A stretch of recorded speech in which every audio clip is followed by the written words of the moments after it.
قل أعوذ برب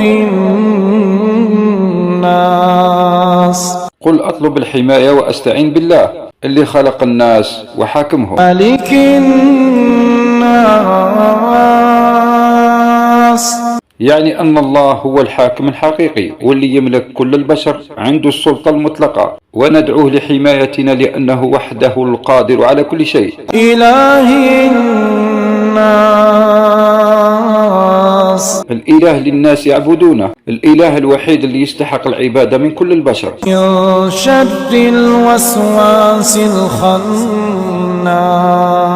أطلب حماية من شر الشيطان اللي يوسوس للناس ويحثهم على الفعل المعاصي ويختفي لما يذكرون الله. الذي يوسوس في صدور الناس.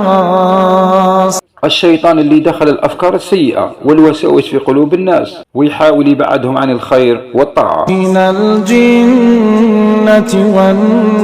والناس. الوسوسة هذه يجي من الشياطين أو البشر.